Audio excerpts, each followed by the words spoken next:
I am honored today to introduce the first keynote of our conference, Chris Hedges. Yes.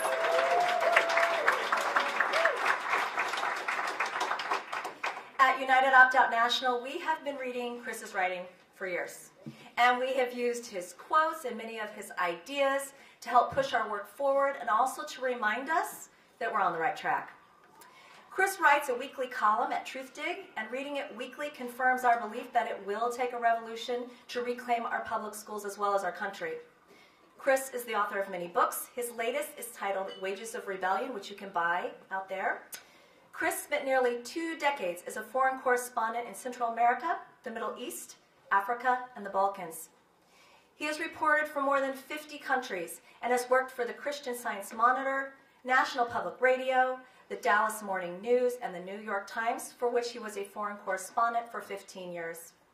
He was part of a team of reporters that the New York Times awarded a Pulitzer Prize in 2002 for the paper's coverage of global terrorism.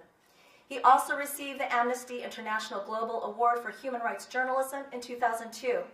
In 2012, Chris sued President Barack Obama after the passing of the National Defense Authorization Act, which unfortunately the Obama administration appealed and the decision was overturned.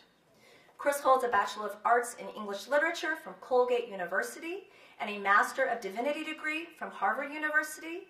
Chris's keynote this morning is titled The Wages of Rebellion. Welcome, Chris.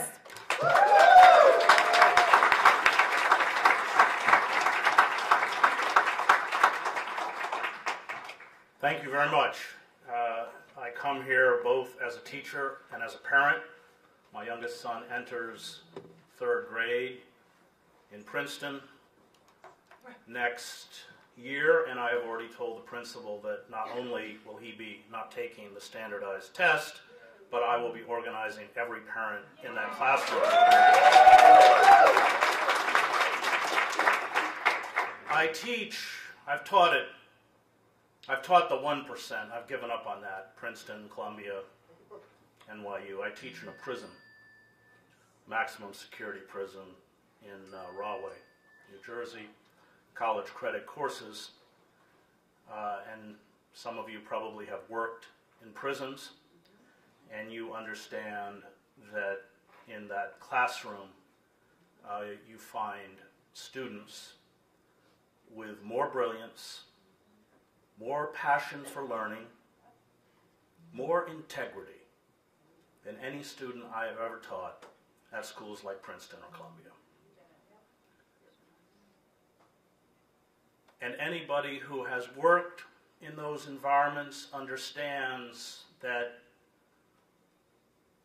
what we are doing here is just a piece of the struggle against the corporate coup d'etat that has taken place in this country. I have no faith in leaders. You are the leaders. You are what is going to make this happen. Nobody in the hierarchy is going to do it for us. It's a story I often tell, taken from Henry Kissinger's memoirs. Do not buy the book. It's 1973 or 72, I can't remember, 71, and there is a huge anti-war demonstration surrounding the White House. Nixon has taken empty city buses, end to end as a barricade, and he's looking out the window, and he says, Henry, they're going to break through the barricades and get us. And that is where people in power have to be, and we have to put them there. The destruction of our educational system is by design. It is about destroying the capacity to think, to create, and to imagine.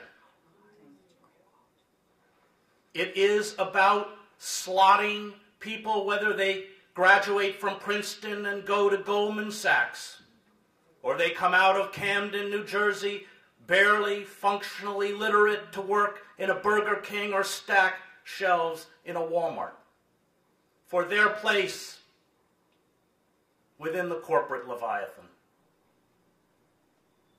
We have created at the upper tier a class of systems managers, people who have no idea because they're not educated. And I'm talking about Harvard and Princeton and Yale and the University of Pennsylvania. They know only how to serve the system. They do not know how to question the assumptions and structures that make that system work. They're technocrats, or as Ward Churchill calls them, little Eichmanns. And that's not a far-fetched analogy given climate change and what we face. These people, if left in power, will destroy the ecosystem on which we depend for life and which will ensure a future for our children. And they will be removed from power only when we mobilize and organize and resist and refuse to play their game of neoliberal economics. And we challenge the most sophisticated security and surveillance system put in place in human history, and I covered the Stasi state in East Germany as a reporter. It is our job to make sure that the next generation is taught how to think, to understand systems of oppression and how they work, because every totalitarian system, and I encourage you to read Sheldon Wollin's book, Democracy Incorporated, where he talks about what he calls our system of inverted totalitarianism. And by that he means it's not classical totalitarianism. It doesn't find its expression through a demagogue or a charismatic leader, but through the anonymity of the corporate state. That in inverted totalitarianism, you have corporate forces that purport to pay fealty to electoral politics, the charade of which we are watching. The iconography and language of American patriotism, the Constitution, yet internally have seized all of the levers of power to render the citizen impotent. I have chastised many of the supporters of Bernie Sanders, and I support the Green Party. Previously, I was Ralph Nader's speechwriter, because I believe we have to build outside the system. We are never going to build an effective resistance movement within the toxic embrace of the Democratic Party. Most of my students are sitting behind bars, trapped in cages because of Bill and Hillary Clinton. And Joe Biden and the Democratic establishment that decided they would seize the issue of quote-unquote law and order from the Republicans by ceding to a corporate design to turn surplus labor, they call it, people without jobs who were not producing income for corporate entities on the streets of North Philadelphia, but once locked in a cage, could produce $40,000 or $50,000 a year for those corporations. People say the system doesn't work. They're wrong. The system works exactly as it is designed to work. And if you want to understand what the corporate state intends to do to all of us, go to a prison. Go to a poor neighborhood. 30 or 40% of revenue in counties, for instance in St. Louis County, are achieved by carrying out forms of state extortion against the poor. Fines for not mowing your lawn. Fines, I'm not making this up, in Ferguson for standing more than 5 seconds on a street corner.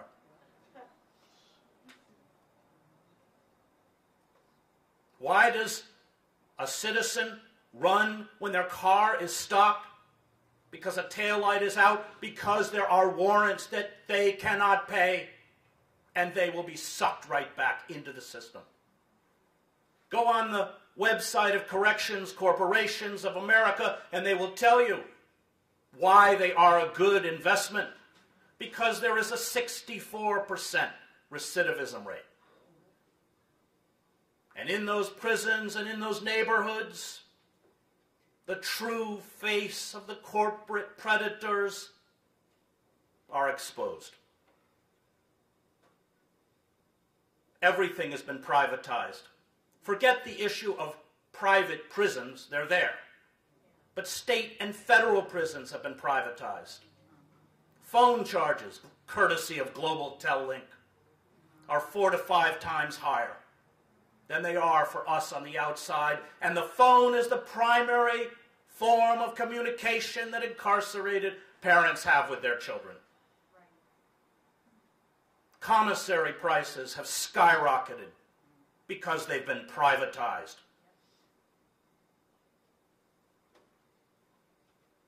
J-Pay, money transfers. And now fines are not only handed out to the poor in court, but within the prison itself, basic items are no longer given to those who are incarcerated in the state of New Jersey, including shoes,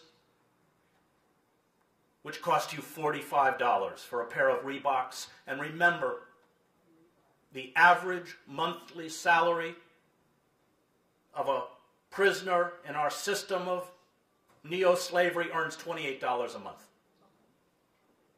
You want to visit a member of your immediate family who is dying, or go to the funeral home, you get 15 minutes, but you pay for the guards. It's $900. There are people leaving our prison systems now thousands of dollars in debt.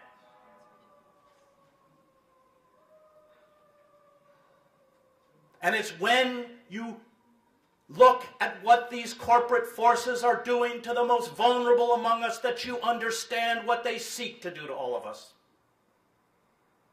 Why are hedge funds going into marginal communities to start charter schools? It's not because they want to teach people how to read or write. It's because the federal government spends about $600 billion a year on education, and they want it. Every aspect of our life, the animal agriculture industry, the media, which functions as courtiers to the elites,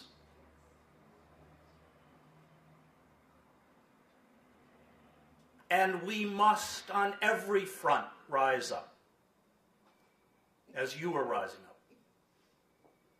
This is part of not just a national but a global struggle. It is a struggle by the oppressed, whether in Tahrir Square or Athens or Madrid. This is our struggle. And one of the emotional impediments to my support for Bernie Sanders comes from having spent 7 years in the Middle East and most or much of that time in Gaza. The Palestinians are probably, arguably, especially those in Gaza in the largest open-air prison in the world, the most vulnerable, and I will not sell them out. It is time. It is time for us to stop deciding which of the oppressed it is convenient to support and which it is not. We will stand with all of the oppressed or none of the oppressed. Because the reach of imperialism, American imperialism, and the reach of corporatism is destroying lives in this city, just as it is destroying lives in the Palestinian territories, or Iraq, or Afghanistan, or Pakistan, or India. This is a global struggle. Revolutions, we know, as historians have pointed out, come in waves. The American Revolution, triggering the French Revolution, triggering the Haitian Revolution, the only successful slave revolt in human history. And let's not forget that it was the Haitians who beat the three most powerful imperial forces: Britain, France, and Spain. And they've been paying for it ever since.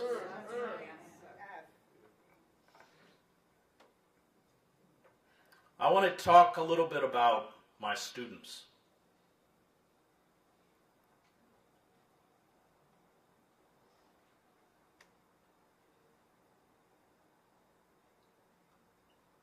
I taught a course in drama about a year ago in Rahway. August Wilson, Amira Baraka, Pineda, McCraney. And that first week I said to them,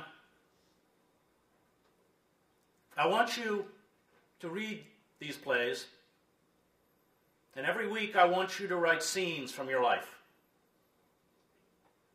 And that first week, I brought back the 28 pieces of paper with that kind of musty, dank smell of the prison. I put them on my desk. And I read a couple of them, and I found one that was gold. And then I read a couple more and found another that was gold. I had attracted in that class of 28 the most talented writers in the prison. I went back in the next week, it was the same. I was supposed to be writing my book, Wages of Rebellion. I stopped. I didn't tell my publisher, but I stopped. You can only add another night in the prison if you have students who need remedial help. It's Friday. And so I went to my students and I said, well, I'll be coming in here on Friday, and I've given them a list of all the students who will be here. And they said, who is it? I said, it's all of you. And so I began to get 50 plus scenes a week and slowly cobble them together to tell their story. And the story of the oppressed in this country has become invisible.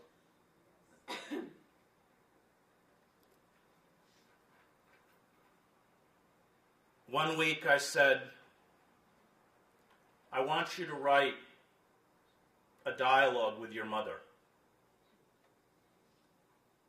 And one of my students came up to me after class and said, what if we're a product of rape? And I said, well, Timmy, that's what you have to write. And this is the autobiographical story he wrote. He's in a car in Peterson, New Jersey, where he's from, with his half-brother who has a weapon. It's not Timmy's weapon. They're pulled over by the police. The car is searched. If no one takes ownership of the weapon, everyone in the car is charged with weapons possession. Timmy says to the officer, it's mine. And what he writes is the phone call to his mother from the county. And he says, Ma, it doesn't matter. I was never supposed to be here anyway. And you have the son you love. That's why he's in prison.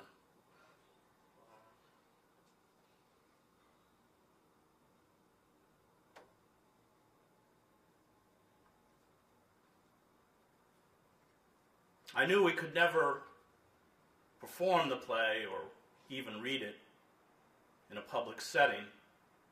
It's called Caged.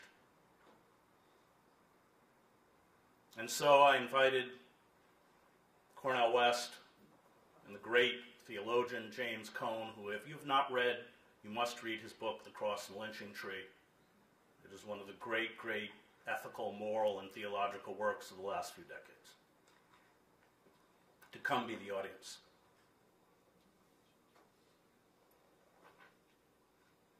And when we got to the lobby, the warden was there, and the major, highest uniformed official in the prison. And he said, "Oh, you're not going to your classroom. You're going to the chapel." And when we got to the chapel, there was a phalanx of corrections officers standing in the back, in essence daring my students to read their words. And they all huddled together to decide what parts they could read and what parts they couldn't. And Timmy read his part. Although when the reading was over, I couldn't find him, and I said to the other students, "Where is he?" They said, "I think he's in the bathroom." And I went and found him huddled, shaking, weeping in the corner.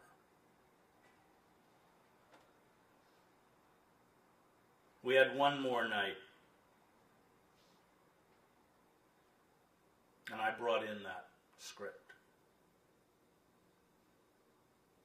Cornell and James were amazing. Cone grew up in segregated Arkansas, parents barely literate, spent his summers with a burlap bag over his shoulder picking cotton, talks about being a young child waiting for his father to come home because after dark, if you were a black man out on the roads in Arkansas, you might never come home. I watched him address and affirm my students in a way that was so powerful because he saw himself in them.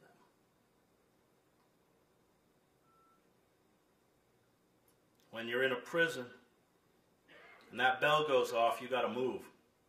Because if you don't move and get out in that hall, you get a charge.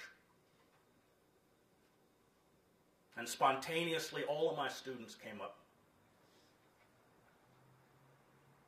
right before that bell, and they signed my script. And we had read August Wilson's great play, Joe Turner, Come and Gone. And in that play, set in 1910 in a boarding house in Pittsburgh, where people are still coping with the trauma and horror and terror of slavery and its aftermath, families struggling to find each other and their identity. Bynum Walker, the conjurer, keeps saying, "You must find your song to be whole as a human being." And education, real education, is about teaching all of us to find our song, who we are, why we were put on this earth, what it means to lead the moral life, what it means to stand up for justice, even if we are the only ones standing.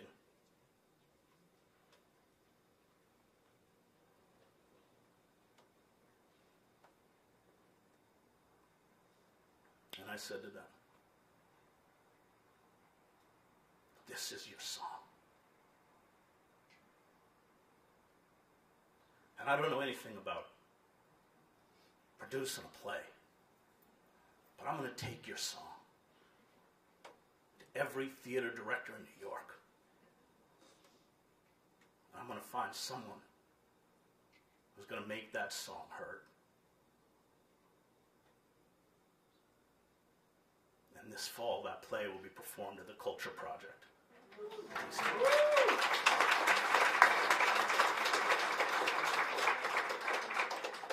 And when I went back and told them, every single student said exactly the same thing.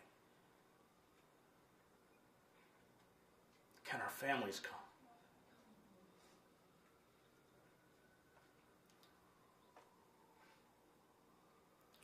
I said, I don't know how I'm going to do it, but there are going to be 2 buses in Newark on opening night, and your families are going to be there.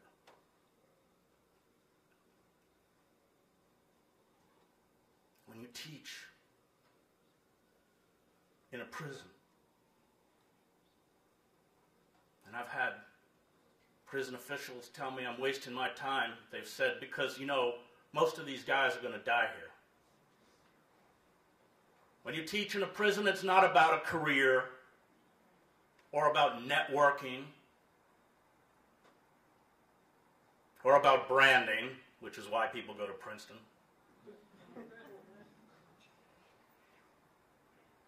It is about the life of the mind.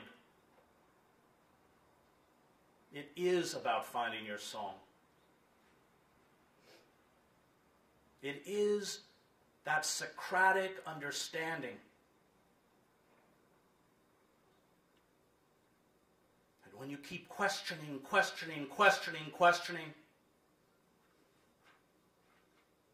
you will expose power for what it is.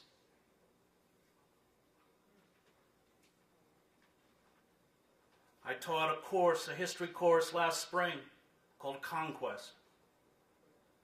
We read Eduardo Galeano's Open Veins of Latin America, Bury My Heart at Wounded Knee, and C.L.R. James's great work, The Black Jacobins on the Haitian Revolt. And I gave them the syllabus. And there was a day on that syllabus that I wasn't there because I was giving a lecture in Montana. And I was in my hotel room in Montana, and I got a phone call. And they said, this is the Special Investigations Division of the Department of Corrections of New Jersey. Do you know that your students just led a sit-down strike in our prison?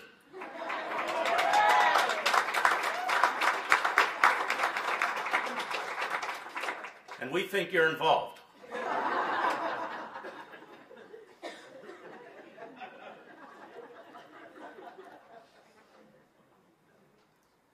When I hung up that phone, I broke down. Because they knew what was going to happen to them. They knew the consequences of what they were doing. They knew that every cell would be strip searched. Everyone would be interrogated. That the leaders of that sit-down strike would be found out and shipped out as they were to another prison, Southwoods, and put in isolation. They knew. They knew the cost. And they paid it to affirm their own dignity, to make their song heard.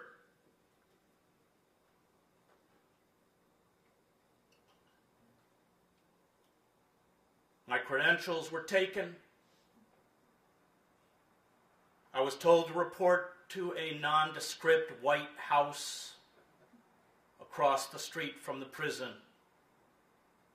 for a talk, which means interrogation. What they didn't count on is that 20 years of a war correspondent meant that I had been interrogated by stupid cops all around the world.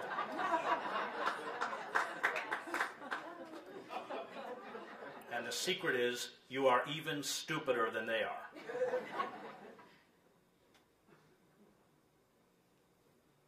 And when I got back in that classroom, every one of my students was in shock. And it was only at that moment that I understood the level of stress because you have so little, nothing really. And what little you have can be taken at the whim of a corrections officer. And people had trouble speaking.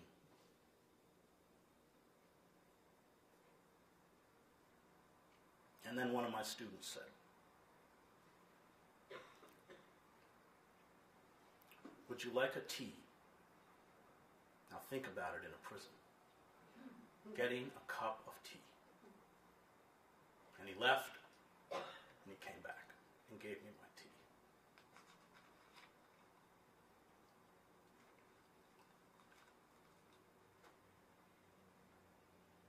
When that class finished, one of my students from Camden, across the river, who, at the age of 10, watched his stepfather beat his mother to death. His mother died. He cradled his mother's head on his lap while she died. He ran the streets.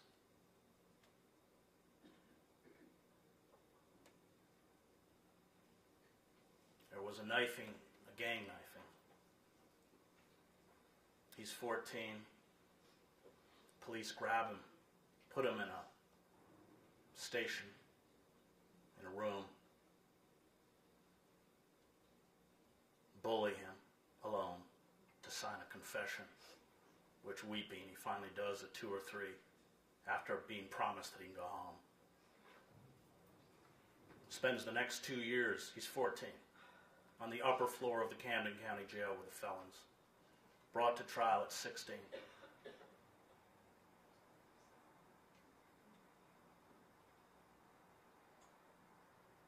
And he didn't commit the crime. You'd be surprised how many people in our prison system did not commit the crimes.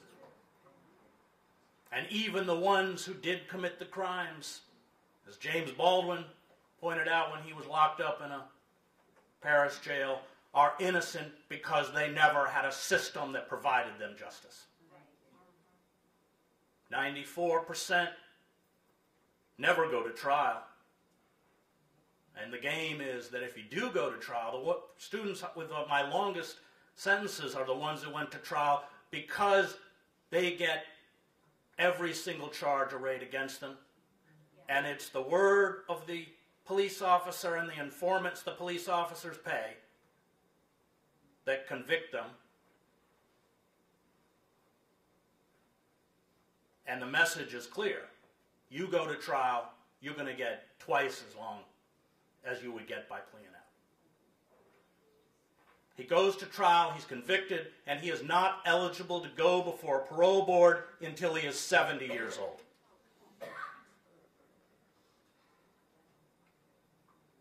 And the last day of that class, he waits till everyone leaves the room. And he's a student, if I mention a book, he'll get it and read it. And he says, I know I'm going to die in this prison, but I work as hard as I do so that one day I can be a teacher like you.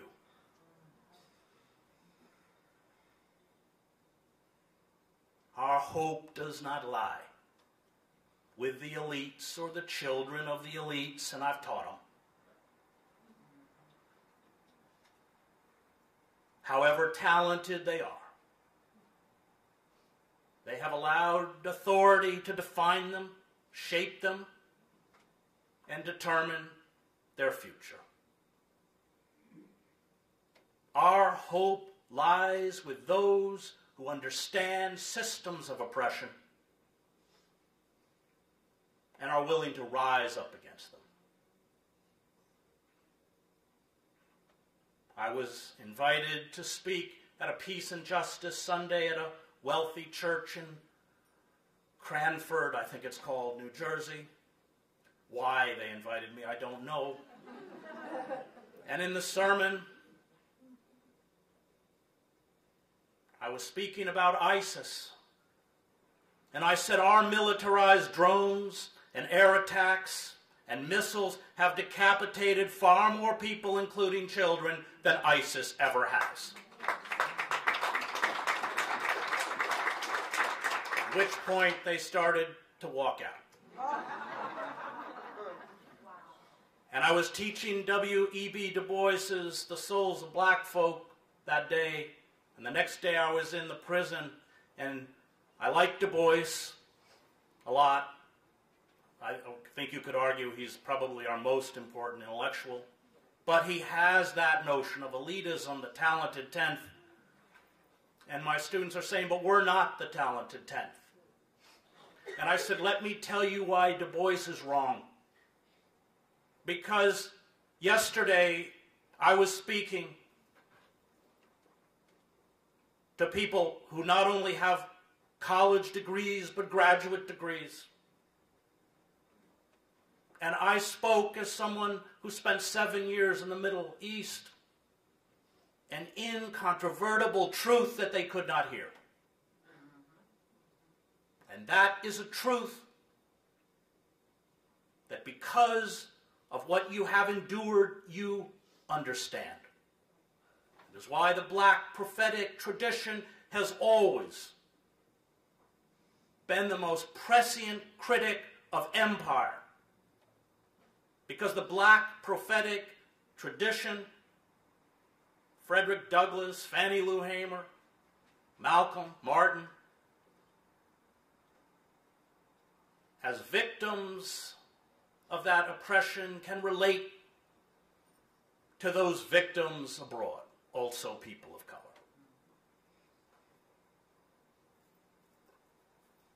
And all of our hope, if we are to save ourselves, and it will be a difficult struggle, will come not by investing our time in that upper tier of systems managers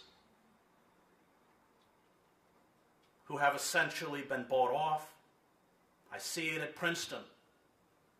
They're networking that first week, putting on their tuxedos and their ball gowns to go off to the eating clubs, robbed of their childhood. But when we focus on those and educate those who bear the brunt of this oppression and can see it palpably around them and help them understand the structures that are designed to keep the oppressed pressed and the poor poor. That is where our hope is.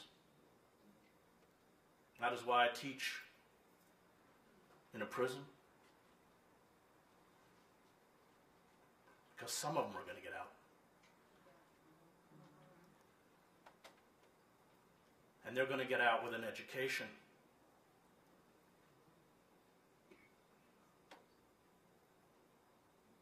I have one student who got out, just one. I met him at the gate with his mother at 7 in the morning. 11 years. 11 years for being in a room in a drug deal that went bad and someone shot someone else.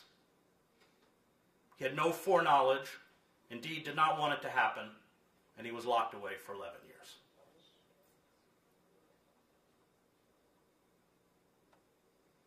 "11 years he's in prison, and he walks out that door, and he has to buy what he's wearing, baggy gray sweatpants, and an oversized white t-shirt, and a little manila envelope. The library that he had amassed, 100 books in his cell, he was not allowed to take out with him. And the first thing he says to me, after 11 years in prison, is, I have to rebuild my library.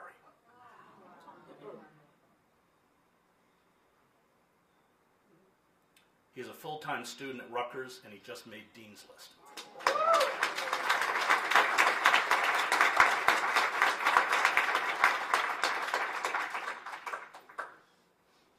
I'm not going to sugarcoat that world out there for you.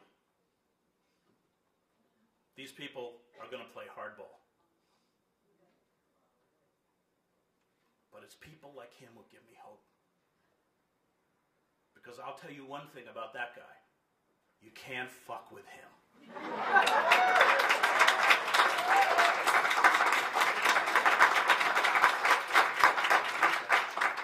And because he is so bright, when Cory Booker, I won't get into Cory Booker,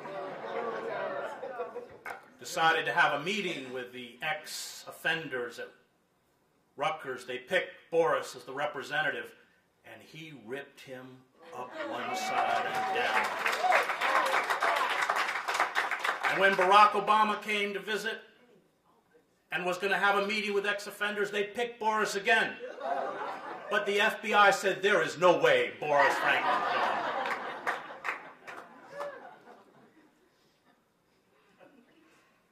So there is hope, but it's inverted. Comes from the bottom, not from the top. It comes through rebellion, sustained acts of resistance.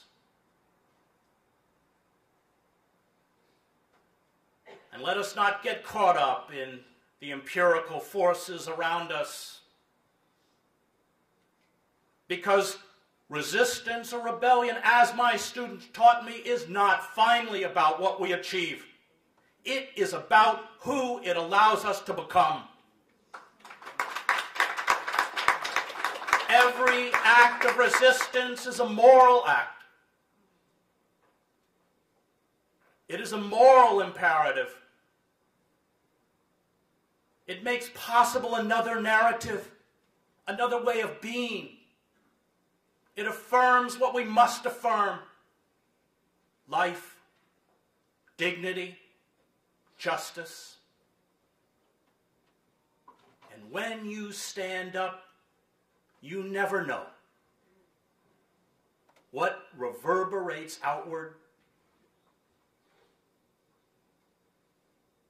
I went to seminary, and for me, faith is the belief that the good draws to it the good.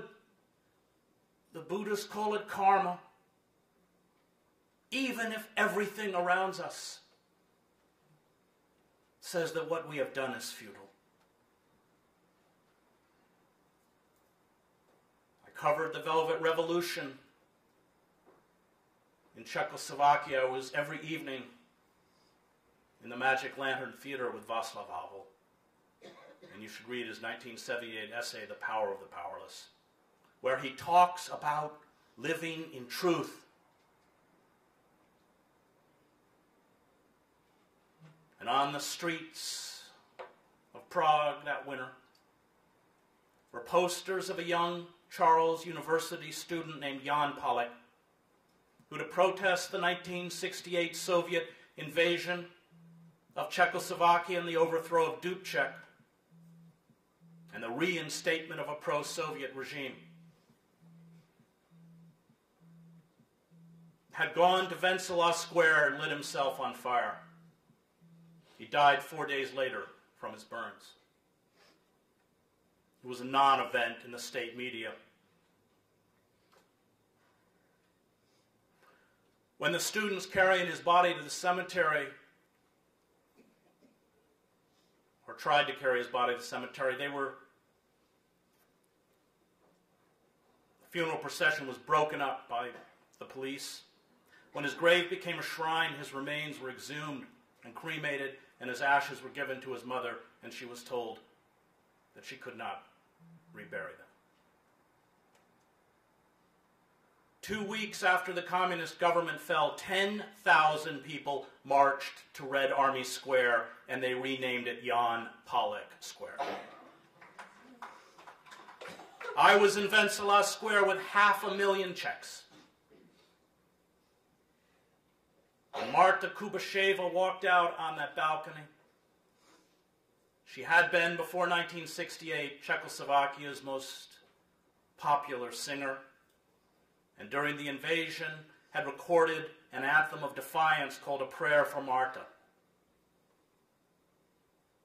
And when the pro-Soviet regime was installed, her entire recording stock was destroyed. She was banned from the airwaves, and from 1968 to 1989, she had worked on an assembly line at a toy factory. And when she walked out and began to sing for the first time in public a prayer for Martha, every Czech in that crowd knew every word. That is the power of resistance. It has a moral force. It has a truth. And that truth exposes any totalitarian force, including our corporate masters, for who they are. And it is our job, each of us, in whatever circumstance we are in, to find the courage to stand up and speak that truth and damn the consequences.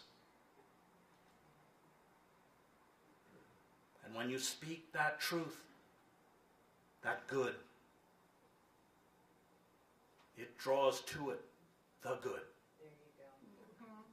And it is the good that will bring them down. Thank you.